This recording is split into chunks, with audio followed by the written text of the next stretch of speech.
Hi hello friends, എല്ലാവർക്കും അലീനയുടെയും മനുവിൻ്റെ നാളത്തെ super promo സെഷനിലേക്ക് സ്വാഗതം. അതിന് മുമ്പ് നിങ്ങൾക്ക് ആർക്കെങ്കിലും ഞങ്ങളുടെ ചാനൽ ഇഷ്ടപ്പെട്ടെങ്കിൽ സബ്സ്ക്രൈബ് ചെയ്യുക, ലൈക്ക് ചെയ്യുക, കമൻറ്റ് ചെയ്യുക. പുതിയ പുതിയ വിശേഷങ്ങളൊക്കെ ആയിട്ട് എല്ലാ ദിവസവും നമ്മൾ എത്തുന്നതായിരിക്കും. അപ്പോൾ നാളത്തെ വിശേഷത്തിലേക്ക് കടന്നു വരുമ്പോൾ അലീന തൻ്റെ ചേച്ചിയാണ്, തൻ്റെ സ്വന്തം രക്തമാണെന്ന് മനസ്സിലാക്കിയ കൃഷ്ണമോൾ വളരെ സന്തോഷത്തോടെ നിൽക്കുന്ന ചില ഭാഗങ്ങളൊക്കെ ഉണ്ട്. അത് എപ്പിസോഡ് തുടങ്ങുമ്പോൾ ബാലചന്ദ്രൻ്റെ ആ പൊട്ടിക്കരയുന്ന അനുഭവം, താൻ ചതിക്കപ്പെട്ടുവെന്ന് തൻ്റെ മോളോട് പറയുമ്പോൾ, തൻ്റെ അമ്മയാൽ ചതിക്കപ്പെട്ടുവെന്ന് അറിയുമ്പോൾ അങ്ങനെ പൊട്ടിക്കരയുക. ആ സമയത്ത് കൃഷ്ണമോൾ കെട്ടിപ്പിടിച്ച് ആശ്വസിപ്പിക്കുന്നുണ്ട് കേട്ടോ. നമ്മുടെ ബാലചന്ദ്രനെ കെട്ടിപ്പിടിച്ച് ആശ്വസിപ്പിക്കുകയും അങ്ങനെ ഇരുവരും പിന്നെ മുറിയിലേക്ക് പോവുകയാണ്, കിടക്കാൻ വേണ്ടി പോകുന്നു. എന്തായാലും ചെന്ന് ഇവർ മൂന്നുപേരും ഒരു ബെഡിലാണല്ലോ കിടക്കുന്നത്. അങ്ങനെ അലീനയെ ചെന്ന് കെട്ടിപ്പിടിച്ച് കൃഷ്ണമോൾ സ്നേഹം പങ്കിടുന്നു, അല്ലെങ്കിൽ അലീന ഉറക്കത്തിലാണ് എങ്കിൽ പോലും കെട്ടിപ്പിടിച്ച് സ്നേഹം പങ്കിടുകയും അതുപോലെ തലോടലൊക്കെ ചെയ്യുന്നത് രസകരമാകുന്ന രീതിയിൽ നമുക്ക് നാളത്തെ എപ്പിസോഡിൽ കാണാൻ കഴിയുന്നുണ്ട്.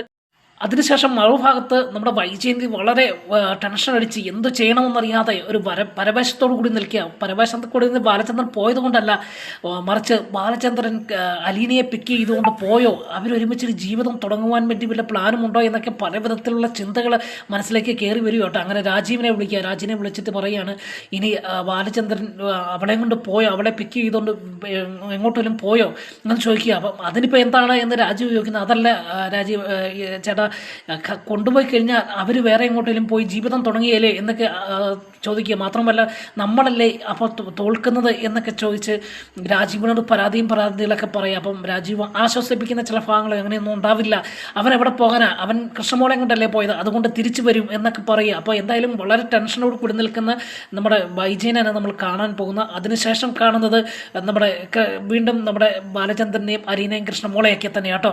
രാവിലെ റിസോർട്ടിന് വെളിയിലിരിക്കുന്ന ബാലചന്ദ്രൻ്റെ ചായയൊക്കെ ഉണ്ടാക്കി കൊടുക്കുന്ന അലീനേനെയാണ് കാണുന്നത്. ആ സമയത്ത് കൃഷ്ണമോള് രാവിലെ അപ്പോൾ വീണ്ടും ഭയമൊക്കെ ഉണ്ടായിട്ടുണ്ട്. തൻ്റെ ചേച്ചിയാണെന്ന് അറിഞ്ഞിട്ട് പോലും മനസ്സിൽ വല്ലാത്തൊരു വെപ്രാളം, ഇതുവരെ മാറി നിൽക്കാത്ത കൃഷ്ണമോള് തൻ്റെ അമ്മേനെ കാണണം, തൻ്റെ സഹോദരങ്ങളെ കാണണം എന്നൊക്കെ ഒരു ആഗ്രഹവും, ഇത് എവിടെ ചെന്ന് എത്തിച്ചേരും എന്നൊക്കെ വലിയ ടെൻഷൻ അടിച്ചിരിക്കുകയാണ്. ഈ സമയത്ത് അലീനയോട് ചോദിക്കുന്നത്, ഇനി ബാലചന്ദ്രൻ ചോദിക്കും ഇനി എങ്ങോട്ടാണ് എന്ന് ചോദിക്കുക. അവിടുന്ന് ഇറക്കി വിട്ട സ്ഥിതിക്ക് ഇനി എങ്ങോട്ടാണ് എന്ന് ചോദിക്കുക. അപ്പം പറയാണ്, ഇനി സാറിൻ്റെ കാരുണ്യം കൊണ്ട് മാത്രമല്ലേ എനിക്ക് ജീവിക്കാൻ പറ്റുള്ളൂ എന്ന് ചോദിക്കുന്നുണ്ട് കേട്ടോ അലീന. ഈ സമയത്ത് ബാലചന്ദ്രൻ പറയാണ്, ഒരു ഉറച്ച നിലപാട് പറയുകയാണ്, നമ്മൾ വീണ്ടും വീട്ടിലേക്ക് മടങ്ങിപ്പോകുക, എൻ്റെ മക്കൾക്കുള്ള അതേ തുല്യ അവകാശവും അധികാരവും നിനക്കിനി അവിടെ ഉണ്ടാകുമെന്ന് പറയുകയും അങ്ങനെ അലീനയ്ക്ക് ആശ്വാസവും അതുമല്ലെങ്കിൽ അലീനയ്ക്ക് ഒരു സ്വന്തം അച്ഛനായി മാറുകയൊക്കെ ചെയ്യുന്നതായിരിക്കും നാളത്തെ എപ്പിസോഡിൽ കാണാൻ പോകുന്ന. വീണ്ടും നാളത്തെ പ്രമോ ശേഷമായി കാണും വരെ എല്ലാവർക്കും ഗുഡ് ബൈ.